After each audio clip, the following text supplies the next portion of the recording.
As we move on here, there's a couple of things I want to get to. Hopefully my screen will decide to move. There we go. So what's going on at Rock Island Arsenal right now, and can you visit? The answer is yes, you can visit. Visitor passes are getting put out like usual again, so the regular background checks. Every place is open but the museum right now. Museum is closed for renovation. I don't have dates on that. I can't give you dates on that. I don't work for the museum, so that's for somebody who does. However, hopefully soon they will be open and we'll be able to see everybody's smiling faces coming back into the museum again. So we have some of the self-guided tours of Rock Island Arsenal here for anybody interested. Those are in the back. Anybody who's online and paying attention, that information that's on the screen at the bottom there will get you a digital copy of the Rock Island Arsenal self-guided tour. So we are going to see just how well the assistant historian can put together a presentation in 48 hours and become a subject matter expert, which is exactly what's happening tonight with Black Hawk War. But before we get into the Black Hawk War proper, we need a little bit of a recap of what we're dealing with here. So we're going to start with the Louisiana Purchase, 1803. So there's an acquisition from the French, as we know. However, anybody who's familiar at all with how treaties work in the United States, especially through the middle of the 19th century, knows you can have these large Western European purchases. They're all nice and all. That doesn't get you anything when it comes to the local tribes that are occupying all these regions. Because despite all of the Louisiana territory belonging to the French up through 1803, there wasn't all that many French that were actually living in the Louisiana territory, especially once you got further north. So we end up having this Sac and Fox Treaty of 1804. Now what culminates this is there is actually a murder that is committed by a few Sauk braves. They will actually murder a hunter, a settler that is in the area. The Sauk chiefs are just as outraged as the Americans are, actually, and they want to figure out how to basically repay the Americans, make sure that due justice is served. So what they will do eventually is they will bring one of the individuals responsible with them to St. Louis and try to talk to the Americans and say, hey, how do we get this taken care of? The Americans will arrest that one brave and proceed to say, hey, you want to make it all better? Sign this paper. The paper basically cedes a large tract of land that pretty much goes from about Jeffco, modern Jeffco, Missouri, crosses the river all the way over to the Illinois River, beyond the Mississippi, shooting up in Illinois between the Mississippi and Illinois rivers into Wisconsin, and then making its way up towards Madison, back over towards Prairie du Chien. This includes modern Prairie du Chien, Rock Island, and points north, just right around Quincy, just shy of where Quincy, Illinois is, in Hannibal, Missouri. So huge tract of land for $1,000 per year in annuities and a lump sum payment of $2,200. Okay, well, according to Sauk and Fox law, it is only a valid treaty if all the chiefs agree to this, all 32 of them. And I told you that only a few chiefs went down to St. Louis. There were 2, maybe 3. Not enough to ratify any selling of land in Sauk and Fox law. Nonetheless, though, by and large, neither the Sauk nor the Fox will argue with this point.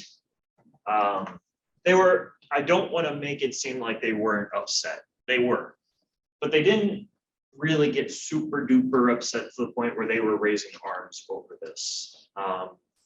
Key thing that they were paying attention to was in the text of the treaty signed.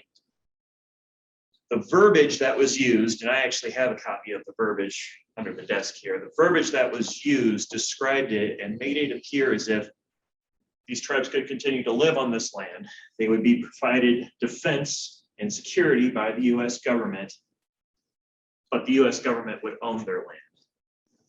They would simply be on it as open public space for them to actually live on. Similar to how the Kickapoo and many of the Winnebago lived in some of these other locations, as you see throughout the yellow shade here. So that was the understanding that the Sac Fox had, at least as it stood in 1805, when Pike goes up the river, finally, and surveys the upper Mississippi River. That brings us to the Rock Island Rapids and eventually the Battle of the Rock Island Rapids.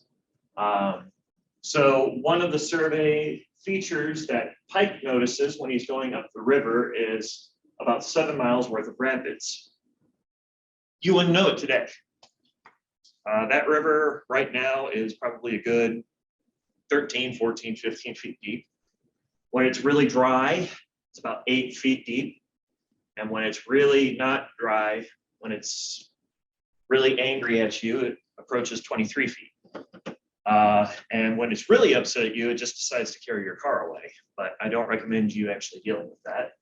But at this time, this river averaged about 1 to 3 feet deep. So these shaded areas that you see here in the middle of the river valley, this is all rapid space, space where rapids are actually occupying majority of the terrain. And these were called the Rock Island Rapids.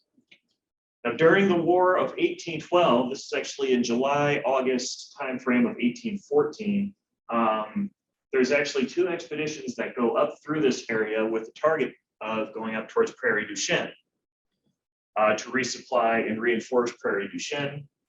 The first one will be carried through by an individual named Campbell, who will run into a storm and have to weather at Campbell's Island, where he is then attacked by the local tribes. Now, there's a backstory to this.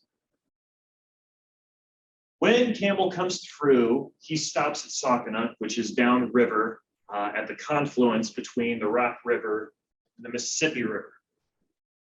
He talks with the Sauk there, and he says, hey, we want to make a deal. We have no issues coming through. We're peaceful. We're not wanting to cause any harm. But if it should happen upon any British, we want you to attack the British, okay? Well, what do we get for it? Well, after we come back through, we'll pay you. Okay, well, what do you want us to do it with? Well, preferably guns. Well, we have no gunpowder. Well, we'll give you gunpowder when we come back through. Well, what are we supposed to attack the British with? I don't know. The British have already sent messengers back from Prairie du Chien the night after with gunpowder and half the payment to say, hey, go attack the Americans. Well, it's pretty easy to figure out which side you're going to take when somebody gives you half the payment up front and the supplies to do it. Go carry out the mission.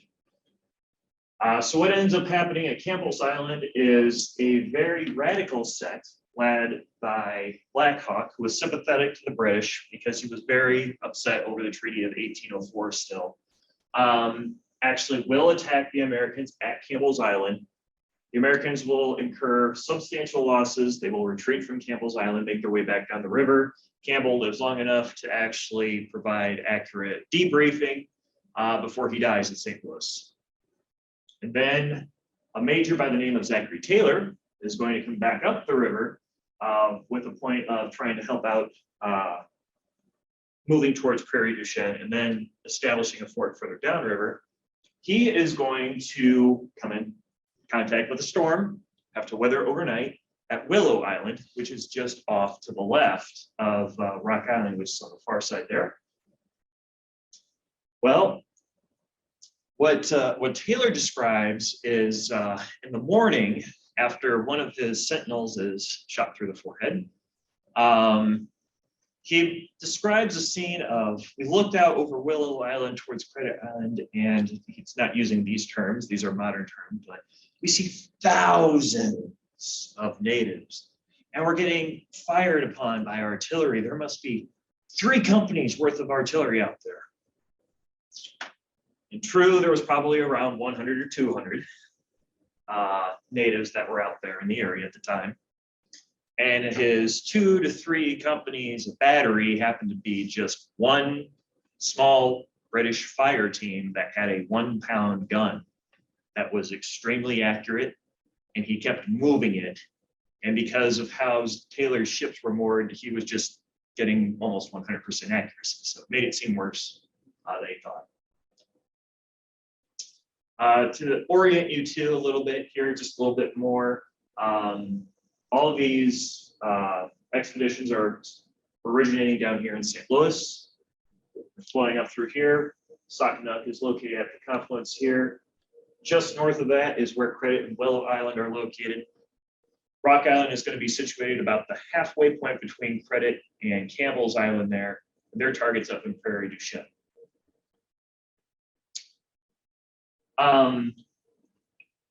Ultimately, though, this is going to flare some tensions between Sauk and the Fox and the Americans. Now, one thing I want to point out here that's very important. We say Sauk and the Fox a lot through this. Sauk and the Fox largely integrated. They had both been expelled twice since the Americans had come on scene. The first place they were expelled from, New England. Second place they were expelled from, Michigan. So now they made their way to the Midwest, right here between the Illinois River and the Mississippi River, or the Rock River and the Mississippi River. However, the Fox, generally speaking, whatever the Americans say, fine, we'll go.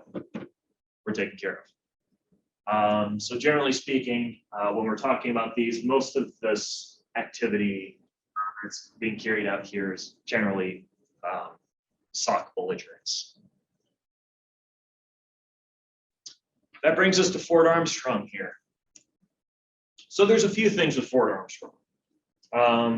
The only thing, I say this for individuals who aren't familiar, the only thing that's left of Fort Armstrong is we have a piece of timber that's in the museum. We're keeping that, but otherwise there's nothing original that belongs to Fort Armstrong out there today. We have a replica blockhouse that was built in 1916. Fort Armstrong here was pretty typical for what you would see for blockhouses and forts up the Mississippi River. It's established in 1816, and at its peak, about 10% of the U.S. Army is actually stationed at Fort Armstrong. Strategically placed. So we mentioned the thing with the rapids earlier. If you had low water, and I mean really low water, you would have to unload everything off of your boat and actually transport it over land and pull the boat by land up through the rapids in order to actually traverse them successfully. So it was a great place to set up a battery. And if you weren't wanted on that river, we'd make sure that you were not on that river anymore. But its primary mission actually is this third piece here. And that is the security of settlers coming through the area, monitoring the local tribes and establishing trade. And one of the first individuals to come through and actually establish the trading post was a settler by the name of George Davenport, which I will leave the Davenport House to speak on that when they are here. However, George Davenport is one of the first settlers in the area and establishes trade between U.S. government and the Sauk and Fox natives. But the key thing is that we have settlers moving west. We have people who are settling in the area or wanting to settle in the area. So Fort Armstrong is designed to provide some security to these key components. And even down to Black Hawk, because Black Hawk was very adamantly against the 1804 treaty, but even down to Black Hawk, he was an opportunist. So the events in 1814 were a matter of opportunity, not necessarily, I'm going to get them. It wasn't necessarily that, because we know from Black Hawk's writings that he wasn't even all that upset to know that the US government was on Rock Island. Wasn't all that upset. He was sad that they were. So sad, in fact, that he had described, there's a few depictions of this. There's actually caves, small caves that run underneath in the limestone of Rock Island. And he described these caves as housing a great white good spirit. And as soon as the Americans come, a bad spirit has taken its place, no doubt. But you have to understand what Rock Island was at the time. It's a natural hunting ground, lots of natural resources, good for growing crops, lots of wild berries, lots of timber, lots of resources on Rock Island. Now gone or in jeopardy because of Fort Armstrong. So what was the status of the US Army by about 1832? Well, something that we have a bad habit of not getting, of not understanding, at least up through World War I, is we would just disarm when we were in conflict. There was no reason to have, we didn't see a reason to have a standing army. So by about 1824, the force of the US Army is significantly reduced, including the presence at Fort Armstrong. Dropped, depends on what source you read. Some of them say 2%. Some of them say less than that. So very few forces actually at Fort Armstrong between about 1822 and 26. We start to see an increase begin by about 1828, 29. By 1832, we'll return to that 10% number. And by the time the Black Hawk War kicks off, it's actually a little bit higher than that, because we'll also have militia involved at the time. How many people was that? I don't have the direct figures on those. Actually, wait a minute. I might. Wait a minute. Consult my cheat sheet. We have cheat sheets. However, what I will say is that the big problem that Fort Armstrong tended to have, though, was it was a frontier fort with not a lot of routes to it. Logistics issues. So to put this into perspective for you, about 1,500 regular Army personnel. At Fort Armstrong. At Fort Armstrong. It's kind of a lot. It is kind of a lot. One of the things that I think is funny, though, about the fact that we have logistics issues at Fort Armstrong in 1832, 1828 through 1832, is that what did the signs say going into Rock Island Arsenal now?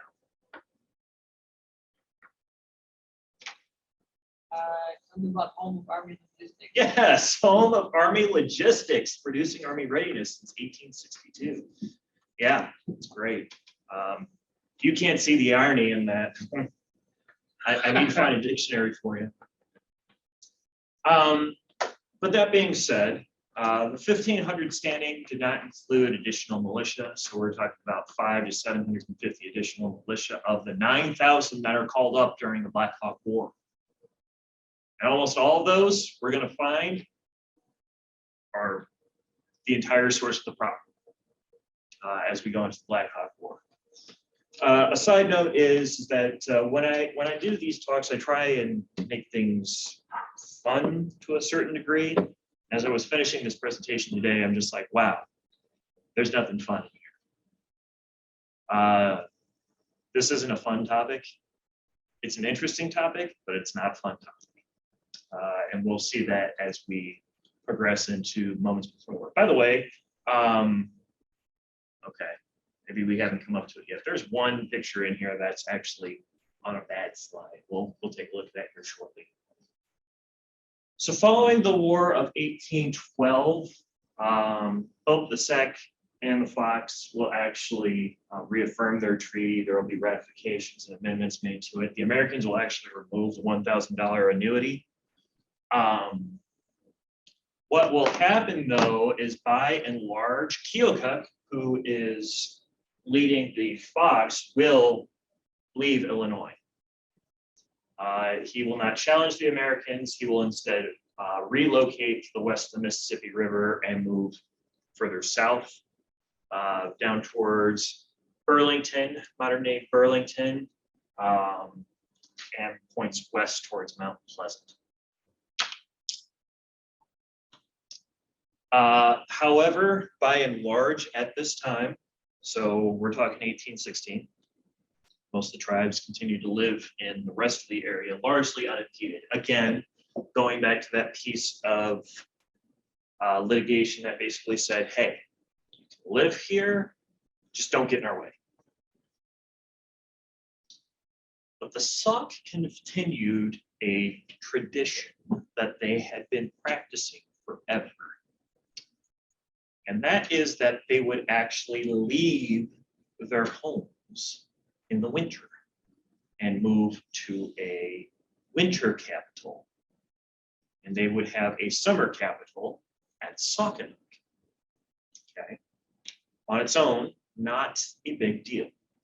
However, you have American settlers coming into the area. A great place for a settler with nothing is a place that already exists, already has shelter, already has water, already has access to food, and already has land that has been tilled. Saukenuk.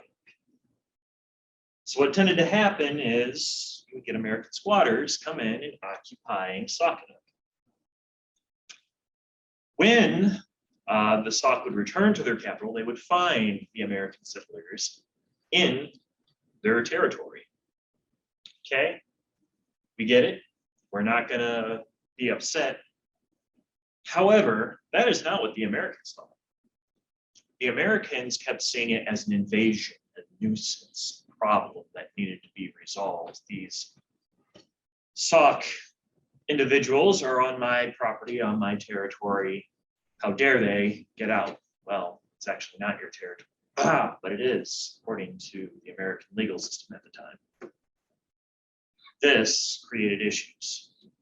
By and large, this is the focal piece I am personally privy to believing that we get started on the whole thing that spirals in to the Black Hawk War.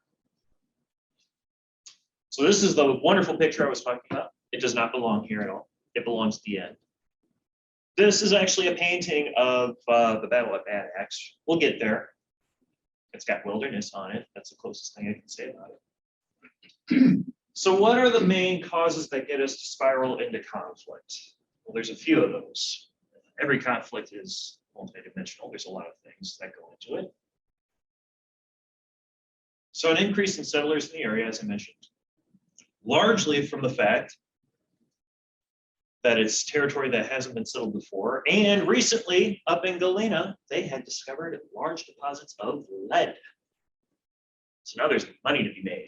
So now we've got settlers that have nothing and want something. We have businesses that have a lot and want more. Two very bad things to have happen when you have land disputes in the mix from a third party that both of those first two really don't care anything about.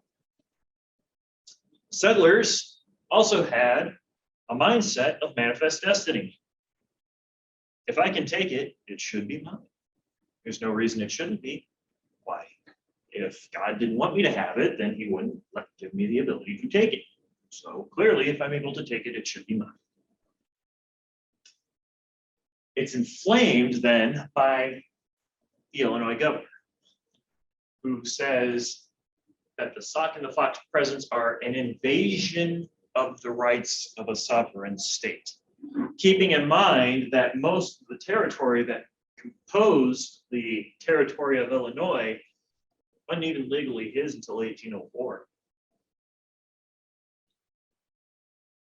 Lastly, Black Hawk and his followers, as mentioned, had tried to go back to their locations of residence multiple times, and every time they were pretty much driven off. They did not fight back, they simply moved. Finally, by 1831, he permanently relocates to the west of the Mississippi River. Within this time frame, there's something else going on that isn't listed here. Between 1829 and 1832, the Sauk is going through a period of really getting their butts kicked by nature in particular.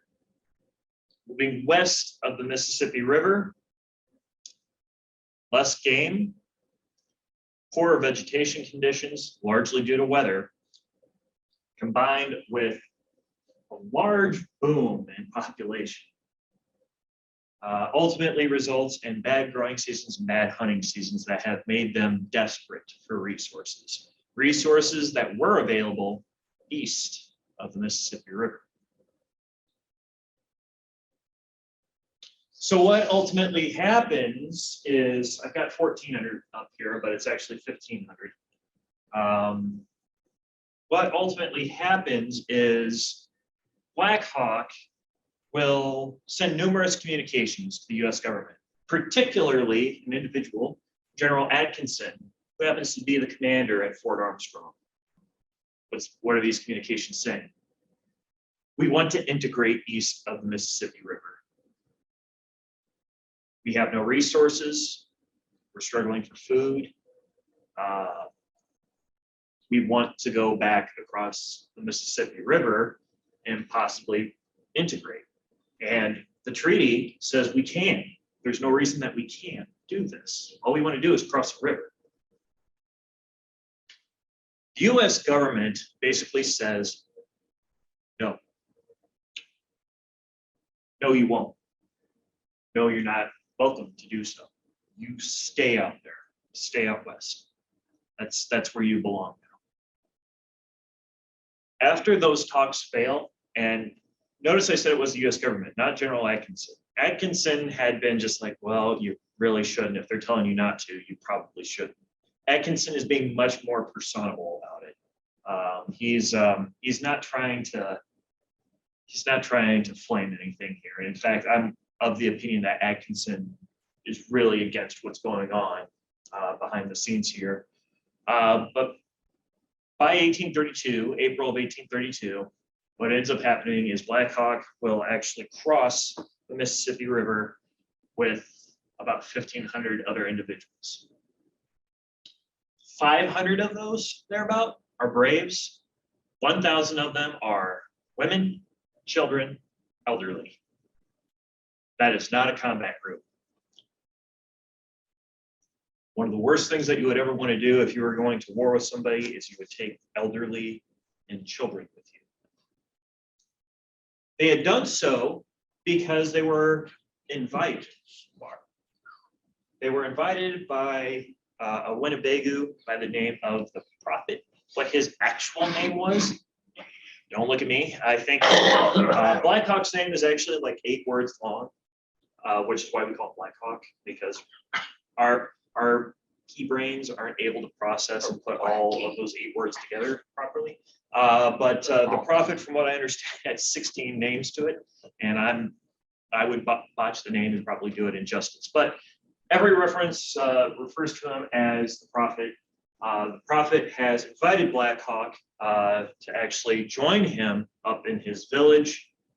There was also an ulterior thing going on there, although I don't think this was the main motivator, that the Prophet had insider information that there was going to be a Sauk-Winnebago alliance with the Kickapoo and a few others and the British to drive the Americans back out of the territory.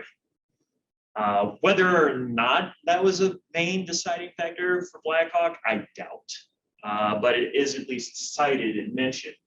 However, they'll reach Prophet's village and they'll basically be like, no, we never said that. We never invited you. We have no intentions of uprising against the Americans. What are you talking about? We have nothing to do with this. So what will eventually happen is Black Hawk, not wanting to cause problems with the morale of his party, will gather his braves, say, hey, Prophet's full of it. We got to figure out a way to either run and find a place to integrate or like disperse and like not be found ever. Now, upon this too, by this time, General Atkinson had been notified by the Illinois governor because the Illinois governor by this time had said, hey, Black Hawk just declared war on the United States. Well, how do you do that? He crossed the river. Yeah, I don't see that. I'm not entirely sure how that works. And I have a feeling General Atkinson probably didn't know how that worked either, because he will be wasting nights going back and forth trying to deliver messages and communicate with Black Hawk, trying to figure out a way to resolve this issue, to get them back west across the Mississippi River. So great will Atkinson go to lengths to try and buy Black Hawk time that he will literally at one point say, we need 22 pounds of flour for this. What's the problem, sir? Well, we only have 21.5 pounds of flour. We need that extra 0.5 pounds of flour. We're not going. Well, it's going to take us another week. I don't care. Get the other 0.5 pounds of flour. So Atkinson knows that this is not a war party. It's been clearly communicated. He understands. He also has advisors around him. He's got two very important sutlers that are advising him. One of them is Davenport. The other one is Forsyth. Both of them are advising, hey, this is not a war party. This is not a war action. Don't even interpret it that way. However, that doesn't change the fact that the governor of Illinois has already started to summon militia, about 1,500 at this point, and is starting to send them up the Rock River towards Black Hawk. So Black Hawk knows now he can't go back down the Rock River. He has experience with militiamen. They're unpredictable, and they are not able to be corralled well. Black Hawk's prophecy turns out to be true. So he has limited resources. He has an organized militia in pursuit. Eventually, he flees back down towards Dixon's Ferry, north of Dixon's Ferry. And an individual by the name of Major Stillman is going to actually come and set up camp near Black Hawk's encampment.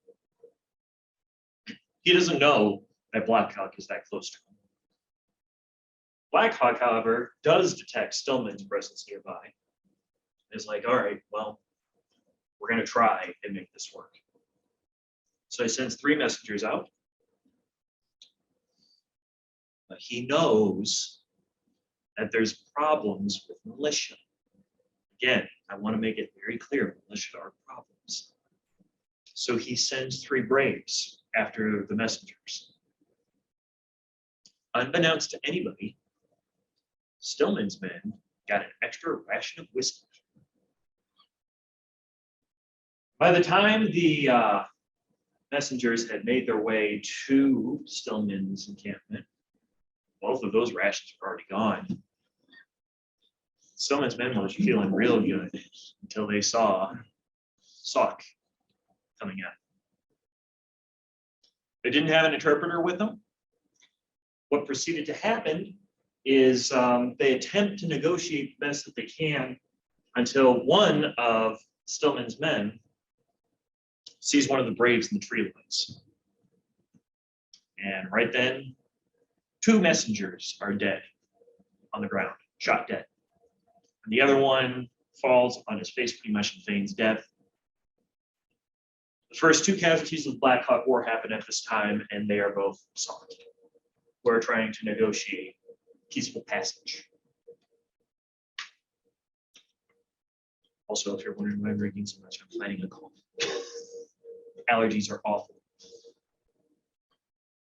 So what happens at this point is that the Braves will actually run back towards Black Hawk's encampment. The problem is too, is that you have an encampment that was mounted. They already put their horses up. Stillman's men already put their horses up. So now they have to resaddle the horses, corral them back around, and they're drunk, which doesn't make anything any better. And you have drunk guys with guns on horseback.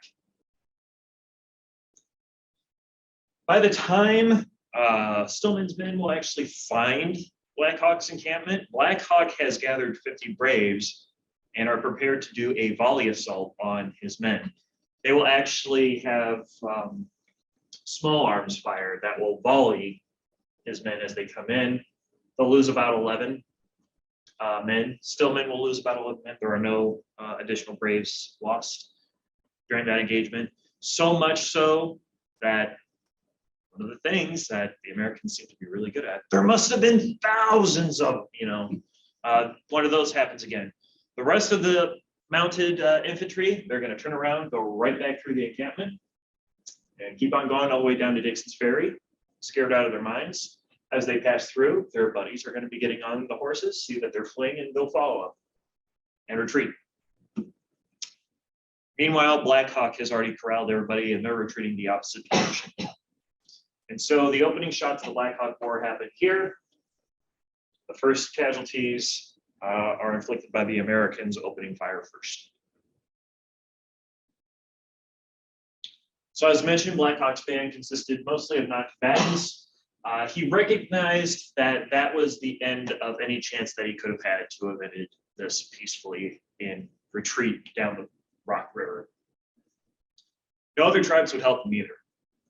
Anytime he would come up on another village, they just simply wouldn't help him.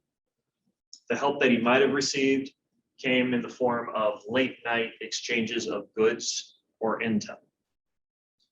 Alternatively, intel could have been fabricated by a tribe and given to the Americans, but by and large, it was all just for the good of whatever village was there. They were looking out for their own interests.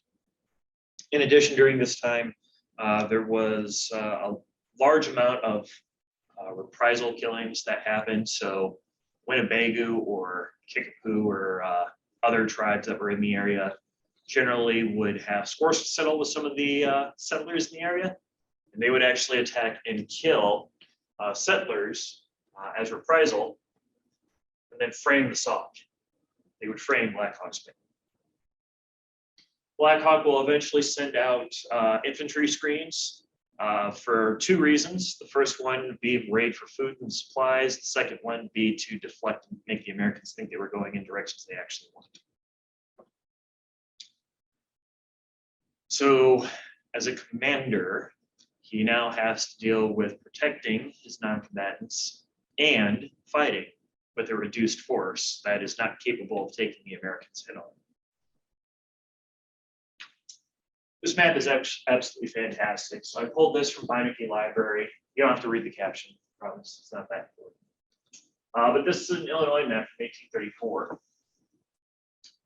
The Indian reservation line that's described here runs from northern modern-day Rock Island County, so around here, runs all the way over to the Fox River.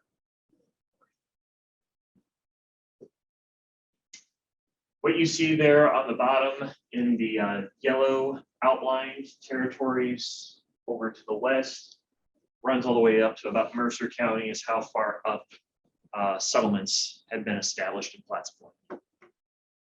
So just to kind of give you an oriented idea of where things were even after the Black Hawk War, the Indian reservation line, there was still an Indian reservation line that ran north of Rock Island all the way up to north of Chicago pretty much. So what were his options before he made the crossing? Well, he could have attempted to negotiate for the sale of Rock Island, which wasn't going to happen. He could have attempted to live on the Rock River and just defend it as needed, which was looking less and less likely. The militia, by the time June rolls around, had grown to about 4,500. At its peak, it'll reach 9,000. Or he could have moved his people to other public lands and lived with other villages, which other villages were, as mentioned, not very much willing to do after the US government started nipping at their heels. Before first contact, his options were they could negotiate with his pursuers or navigate his way back across the Mississippi or find another sympathetic village to take him in. Well, as we mentioned, number 3 is not going to be possible. The poorly trained militia, not looking for peace, pretty much looking for fighting. That's what they were there for. They were there to fight, not be shot back at, but just to shoot. In previous years, west of the river had been hard and particularly dangerous, not to mention traversing that stretch of land would have been challenging in of itself. It wasn't exactly the friendliest terrain, as the Americans are going to find out in short order. So this is an example, or it's not an example necessarily. So their route starts south of where the modern Quad Cities are, Blackhawks. He's going to make it all the way up into Wisconsin by the end of July. This is an approximate trail, mind you. There are some twists and turns in here that are not depicted on this map. And then by the end of July, or this is through the 1st of July, from the beginning of July through the 1st of August, he's going to make his way back towards the Wisconsin, Iowa, Minnesota border. This is actually approximately where Bad Axe is, where things are going to wrap up. But this is an example of those screening parties that he's sending out here. So he's going to be moving north and sending parties out west to try and throw everybody off their trail. The Americans are going to push up here, actually through where Blackhawk was located at one point. They're going to end up about northwest of where his position was, and coming back after pursuing one of these parties, they're actually going to come across the trail of the main party. So eventually, one of these screen parties is going to be what's going to be his undoing, and they're going to be alerted pretty much to what his intentions are. We'll get to that. But this just gives you a general idea of where everything is situated. There's skirmishes that will occur mostly by the screening parties. Generally speaking, the main band does not see a lot of actual contact with hostile forces. It's almost always a rear guard or screening forces that are being sent. So 16, 24, and 25 June, we see those skirmishes. We'll see them at Wisconsin Heights and the Apple River in particular are two. But the militia are going to have problems with mobility. Lots of swampy marshland in here. Lots of problems with getting horses to move. So bad is the mobility that you have mounted militia that are being passed by walking regular Army infantry with boots on the ground. So generally speaking, the mounted militia are not making much progress. In addition, not a lot of communication once they get up into Wisconsin going in or out. So they don't have any intel going on either. Basically, they're on their own. The Americans are. Supplies and morale will actually plummet through July. By the end of July, though, they will correct most of their supply issues. They'll raise up additional militia will be involved, and they will get some regular Army reinforcements. Not many, but some. Most of the regular Army reinforcements are what is needed. However, one of the things that I want to point out is that the militia are equipped differently than the regular Army. So the militia are still kind of SOL. They're on their own. They are using whatever material they had laying around them, whereas the regular Army is generally using more modern equipment. So that's where we get to the Battle of Bad Axe finally. So that is on the western flank there near the confluence of the tri-state border of Iowa, Wisconsin, and Minnesota, approximately thereabout. Black Hawk and his followers have also been running out of supplies, so it's a mutual issue. So low they are on supplies that they have to start eating horses. Which is also bad when you have injured and elderly with you. So now you have no way to move injured and elderly. Morale in his band is also low. So low, in fact, that he's getting defectors running out in front of the band and trying to cross the river just to get away. Some of them do cross the river, and they're made by the Americans. And unfortunately for them, they're crossing into Sioux territory, and the Sioux are not at all friends with the Sauk. Eventually, the Americans, as I said, will catch wind of kind of the direction and idea of where Black Hawk is heading. They are going to dispatch a gunboat to patrol the waters up in that general vicinity near Bad Axe. The Warrior is what it's called. And it will spot Sauk attempting to flee across the river eventually, mainly on the mouth of the Wisconsin River. By the 1st of August, however, they start noticing many more showing up near Bad Axe. And unfortunately, General Atkinson, who had been trying to stave things off, can't stave things off forever, and he knows this is where the battle is going to be. So he mobilizes men early on the morning of 2 August to have a final engagement and bring Black Hawk and his followers into custody, is his intention. However, the forces had to be largely augmented due to issues with supply, resources, and manpower shortages. So most of them are militia. And the militia, after the first few Sauk fall, they've all only got blood in their eyes pretty much. They will go on an absolute massacre and just kill everything. They will kill anything that they see, anything that they can get their hands on. They will stop listening to officers. Basically just savage bloodlust at this point. Most of the individuals that they fired upon weren't even braves. Most of them were children and women. Black Hawk will eventually flee there to the north and surrender to the Winnebago.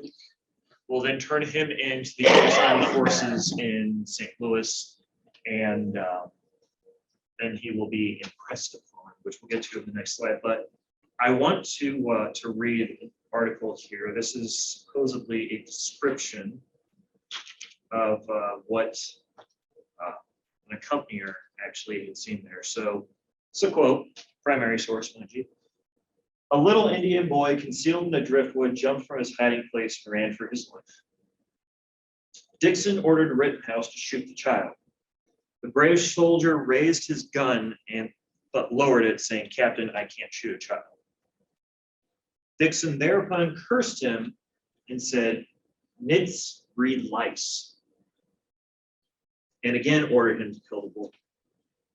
He again raised his gun, but dropped it and said, "I tell you, Captain, I can't shoot that child." Just then, John House came up, and Dixon ordered him to shoot the poor boy, and he did so and sent a bullet through his heart. Presently, another jumped from the driftwood, and he took aim and blew the top of his head off. During the battle, that was by Dr. C.V. Porter. Second one here, during the battle, a Sauk mother took her infant child and fastening it to a large piece of cottonwood bark, consigned it to the treacherous waves rather than to captivity. The current carried the child near the bank when House coolly loaded his rifle and taking deliberate aim, shot the babe dead. Being reproached for his hardened cruelty, he grimly replied, "Kill the nits and you'll have no lice." And that is from a favorite text, also by Dr. C.V.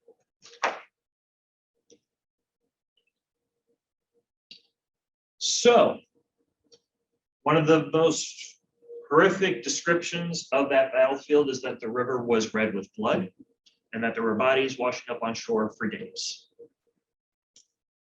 Of the original 1,500, less than 13% of his followers will survive. They will be slowly fed back in well west of the Mississippi River into other Sauk and Fox villages. Black Hawk gets arrested in St. Louis. He's then sent on a tour of the largest cities in America to basically impress upon him how extravagant the Americans are and that they could crush the Sauk so easily. He's then released back to the Sauk with little importance to his name anymore. But the implication off of this was that the Americans at this point were left unimpeded to basically establish themselves and settle in the Midwest region. It was the last conflict that had to do with territorial dispute with native tribes east of the Mississippi River. At that point, everything had dislocated west. And then once we get to the other side of this, we see things start to unfold like larger rail getting into play. We'll start seeing things blowing up in the Western territories. But by and large in the Midwest, most of those conflicts had resolved themselves with the Sauk being displaced.